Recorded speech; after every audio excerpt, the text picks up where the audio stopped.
this is the position Praggnanandhaa had against world number 2 Fabiano Caruana at the Norway Chess 2024. By the time the game ended, the position looked like this. How was Praggnanandhaa able to go from a drawn position like this to a winning position that you saw? We are going to find out in this game. Not only that, there are going to be some very important learnings that you can apply to your game. So do stick around and watch the video till the very end. Let's go. So first things first, white has an extra pawn in this position. But all of black's pawns and all of white's pawns are on the same flank. If black is able to get rid of all these pawns of white, even if they sacrifice the knight and even if they give up these 2 pawns, the game is going to be drawn. Because white cannot checkmate with a king and a knight against a lone king. That's just not possible. So black's strategy is to get rid of all the white pawns. The white strategy to win the game is to make sure that one of their pawns stays standing. So one of the pawns can become a queen and that queen will be able to checkmate a king. White first decides that in order to push his pawns, he needs to bring his pieces forward. Because if his pieces stay back and the pawns go forward, then the black pieces would find it easier to exchange off all the pawns. Alright. So Pragg plays the move knight to c5. Black plays king f7, king f4, knight d5, king e5. The pieces come forward. Knight e7, h4, knight c6, king e4. This is a very useful pattern to remember. Whenever you put your king one diagonal away from the enemy knight finds it very hard to give a check. Okay, because for this enemy knight to reach here, it will take at least 4 moves. Like he will have to go here, 1, 2, 3, and then from here it will go here. So it takes 4 moves to reach this square. Okay, so when you put your king one diagonal away from the knight, it's harder to give a check. Remember that when you are in time scramble and you want to avoid the knight's check. So king e4, now h6 happened, and now Pragg pushes g4, knight e7 happened, knight d3 happened, king f6, knight f4, g5. And now again Fabi is trying to exchange off all the pawns like black wants to do. Pragg has no choice but to capture here.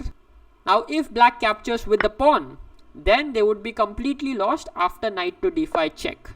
White is able to exchange off this knight and they have an extra pawn and a very active king in a king and pawn endgame. Remember, whenever you have an extra pawn in a king and pawn endgame, it is often winning. For example, in this position, king g6, king e5, king h6, king e5. White gobbles this pawn and with these 2 pawns, he'll easily win the game. So after h into g5 check, Fabi doesn't want to exchange the knights. He captures back with the king. And now this pawn is attacked. So Pragg defends it with the move f3.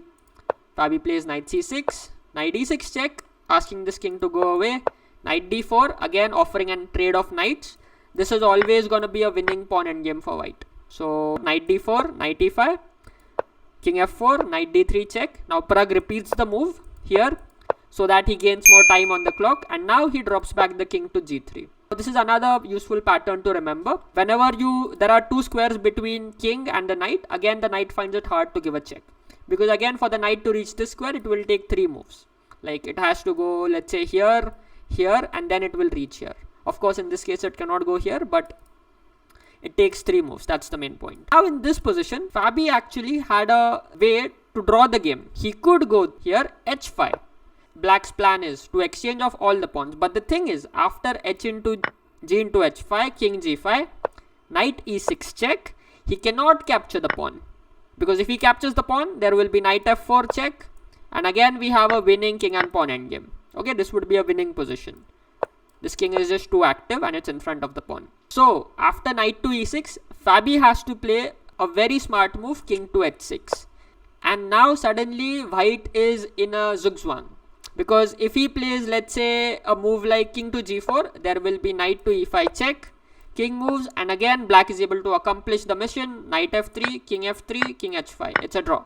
So this was a chance, h5, to eliminate all the pawns, but Fabi didn't find it. It's understandable because in a real game, it's not so obvious. There is a lot of tension, a lot of pressure around. King g3 happened, knight e1. Here, Pragg decides to push the pawn and play the move f4.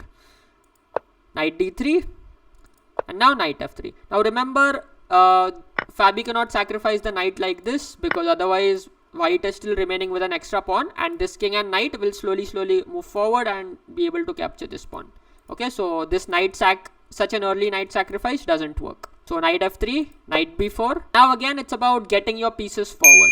And Pragg does that beautifully. He plays knight d2 first, knight d5, knight d4 check, king e6, king f3, knight e7, knight g3, king d5, king e3, king e6, king d4, king f6, king e4, king e6, knight e2, knight g8, and now Pragg is able to get his knight on a very good square. He plays first knight d4 check. Now here Fabi has to find the move king to f7 to hold a draw, so that there is a square for the knight to come forward and keep a watchful eye on white. But in the game, after knight d4 check, Fabi plays king to f6, which is a big mistake. Now Pragg played the move knight to f5. This knight kind of dominates this knight because this knight controls this square and this knight also keeps an eye on this pawn. And at the same time, if you see, the black knight also goes to these two squares. So Fabi has to vacate it. And now Pragg plays the move king to d4. Now again, what to do with this knight? It's not clear. Because if, let's say, you play knight f6, you lose this pawn for free. Remember, black cannot sacrifice the knight like this. Because in this case, white will not save the knight. White will save this pawn with king to e3. And if you capture, the king comes here and this pawn will march forward and white is winning. We cannot play knight e7 because this knight would get exchanged, and again we go into a winning king and pawn endgame. After king to d4, black plays king to f6. But now there comes knight to h6. White has won the last pawn. Now black cannot capture this knight because there will be g5 check, forking the king and knight. And if the king moves, you capture the knight, capture, and now the king comes. This pawn is standing. This pawn will become a queen, especially with an active king. And white wins. Black has to avoid the knight trade. Black plays knight to e7. And now with two extra pawns, this position is technically winning. Okay, this is a well-known theoretical win. And one thing that white has to take care of is to make sure that black is not able to give up this knight for these two pawns. That's the only thing white has to take care of. If white is able to do that, they are winning. So Pragg plays here king to e4. King g6 happened, attacking the knight. Pragg simply defends with g5. King h5 happened. Knight f7, good move. Now this knight defends this pawn so that this can march forward. Knight g6 happened. Pragg plays king f5, knight e7, the king charges forward. Knight d5, f5 check, knight d4, and again, remember you want to put the king one square diagonally away. So he plays the move king to f6.